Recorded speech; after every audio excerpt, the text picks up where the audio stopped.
Oh, this little crazy mother.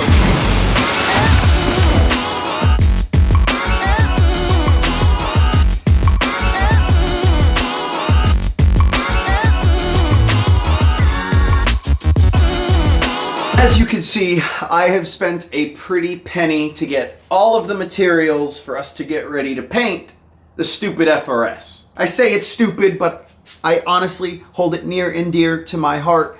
It's just stupid because I have slacked for so many years to get the car finished and looking good. I have probably over $1,500 worth of materials to get the job done. Big shout out to my friend David for hooking me up on his employee discount for a lot of these primers, base coats, clear coats, and just all the tools needed to do this. You might consider it a tad overkill, but I have a huge container of lacquer thinner to clean all the paint guns, a big tub of mixing cups, slick sand, which is basically like body filler in form of a sprayable liquid, sealer, base coat, face mask, more gloves. It's quite a bit of stuff, but if we're gonna do the job right, it's all needed. Me and my buddies started sanding the roof. The primer had some imperfections, from little dust nibs to dirt particles. So what I'm gonna be focusing the next couple days on is getting the whole car scratched with 400 grit so that we can spray that slick sand, get a nice uniform flat finish, and then hopefully get it ready for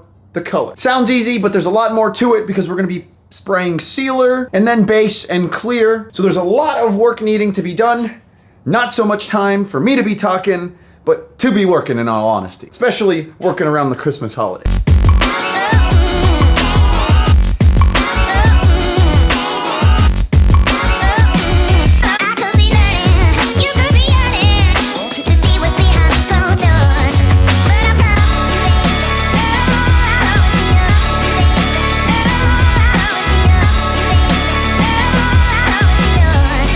Every open area of the car has been taped off. We used a method called back masking. You line tape upside down on the inner part of the window and then lay your plastic over top and then use a razor blade to trim all around. I didn't need to do this for this step of the sanding, but if anything, this will just prevent from any sanding residue getting inside the car. So this is just a preventative method to keep things cleaner in the long run. But now begins the long process of continuing the sanding.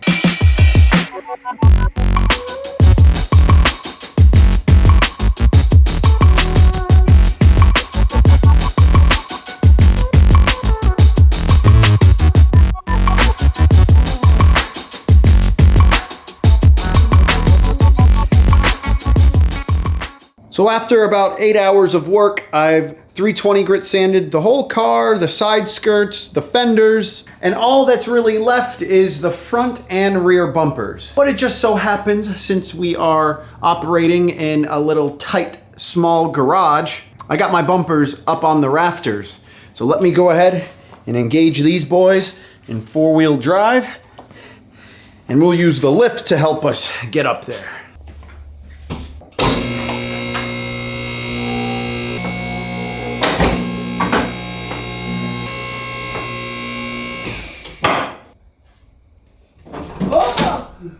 Just kidding. Well, you see, I didn't really think this one through.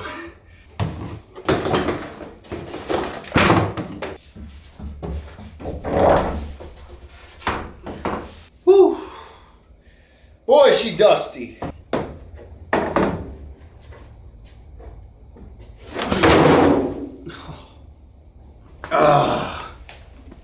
Well, because your mans is an idiot, we dropped the bumper and tore through my plastic. Oh well.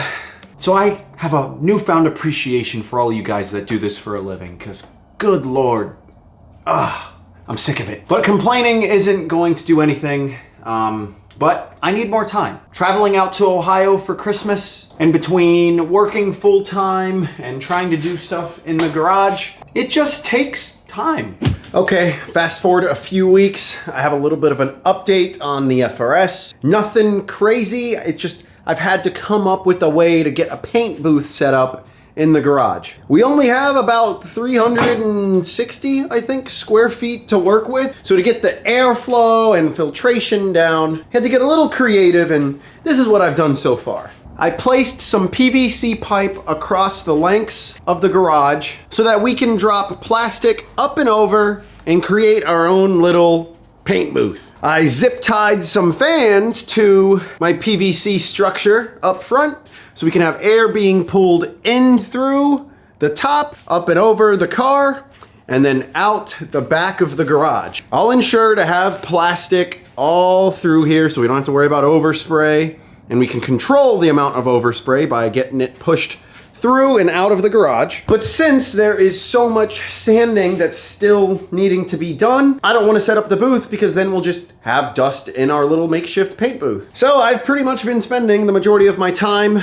getting the fenders all prepped, as well as addressing some trouble spots. I had a dent on the driver's side, or no, passenger side door that I tried filling in, realized that I did a horrible job, and we'll end up respraying primer, block sanding this down so that we don't see any more of those dents. And it sucks because about a week, 2 weeks ago, I got sick. No, it wasn't COVID. It was just, I think I wasn't wearing the best of masks while I was sanding. So the irritants, the dust and all that just ended up giving me a sore throat that then got me sick. So learn my lesson. I just need to wear a mask while I'm doing all this sanding work. But it's nice because I was really worried about how we were gonna tackle the booth in here. And after giving it some thought, I think this will work just fine. My buddy David picked me up some more equipment. So we have ourselves a primer gun that we're gonna use to spray the slick sand. From what I've heard and for what my buddy David told me, a lot of the professionals have a primer only gun just because the fluid tip size is bigger, and then you don't have to worry about gumming up your nicer guns. I've probably spent a little bit too much time sanding since we're gonna be spraying that slick sand, which acts as like a sprayable body filler. So I don't know how much more sanding I'm gonna do at this stage. I say a couple more solid days of just going through all the panels and making sure everything's straight, and then we'll start spraying. Like I've said, it's been a long time coming. I'm ready to be able to drive and drift this thing. And with the color selection that I've made, I think you guys are gonna like it. But with that said, thank you guys for sticking around. I hope you have an awesome day, and I'll see you next time, hopefully shortly, as we make more progress on the FRS. Peace.